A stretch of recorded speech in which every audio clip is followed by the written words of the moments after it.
Hello everyone, I'm Sheriff Wayne Ivey and you're on scene with the Brevard County Sheriff's Office. Like each of you, I am sickened and deeply concerned about the cowardly attacks that are taking place around the world. Attacks where defenseless citizens are being murdered and critically injured. Terrorists and active shooters are using every weapon available to target citizens. Guns, knives, trucks, hammers, and even explosives have all become the weapon of choice for murderers who only have one goal: killing innocent and law-abiding citizens. It seems that almost every day we hear of another attack taking place at a concert, tourist destination, church, business, or anywhere else in the world where they can strike fear in the hearts of citizens. Folks, now more than ever is the time for our citizens to be prepared to serve as the first line of defense, not only for them, but for their families when the attack happens. And let me be perfectly clear, doing nothing or just hoping it won't happen to you is not going to save your life. For those who think that it can't or won't happen here, trust me when I tell you that it's already happening all around us. And the only thing left to question is when and where it will happen again and how many more innocent lives will be lost.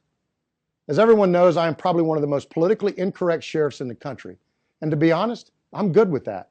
What I'm not good with is sitting back waiting on the emergency to happen. Or even worse, sitting back and saying it won't happen here or it won't happen to me.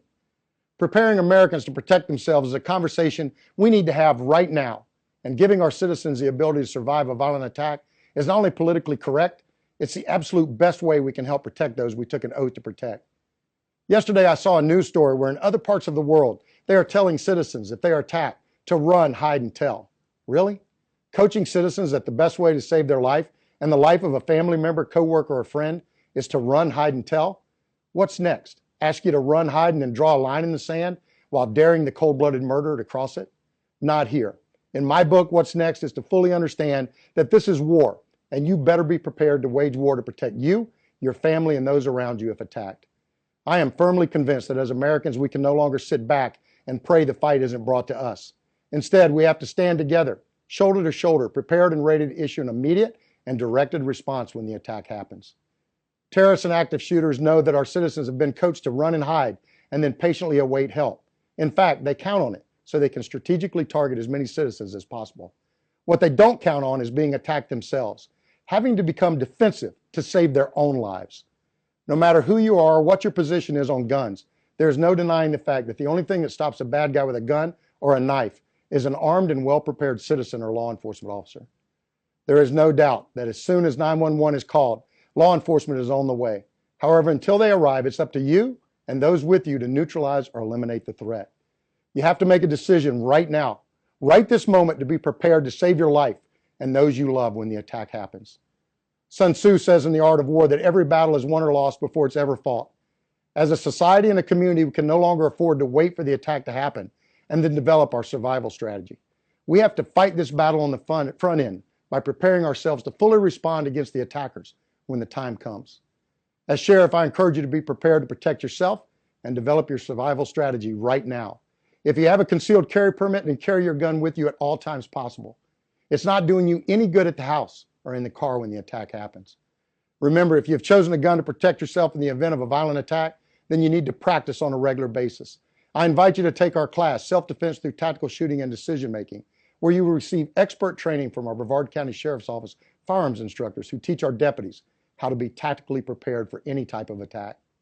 If you don't have a concealed carry permit or are not someone who is comfortable using a firearm to protect yourself, then please consider some type of intermediate weapon, such as a taser or what we now call environmental arming, using items in your immediate surrounding area as weapons. Items such as a knife, chair, or a fire extinguisher. I would also encourage you to visit our website and watch the 4 A's of Survival. This 7-minute video discusses the importance of awareness, essentially knowing your surroundings and having a strategy for survival. Arming yourself with anything you can use to protect yourself. Avoidance, running to escape the danger, and attacking the perpetrator to neutralize or eliminate the threat. It's very important to remember that while the terrorist or violent attacker may have a weapon or even the element of surprise, a team of citizens working together to attack the suspect has a much greater chance of survival than allowing the suspect to operate unimpeded. There is no doubt that it takes great courage to attack someone who is trying to kill you or your family. But unfortunately, it may be the only thing that saves your life and the life of those you dearly love.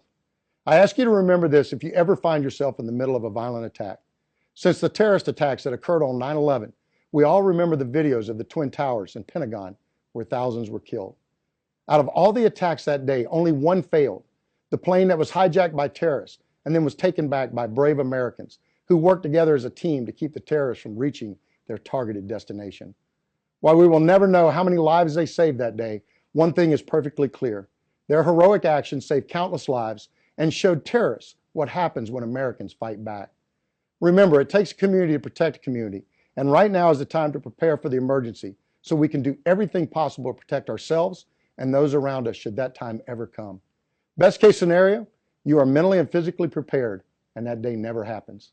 For more information on our self-defense through tactical shooting class and to watch the 4 A's of survival, please visit our website at brevardsheriff.com.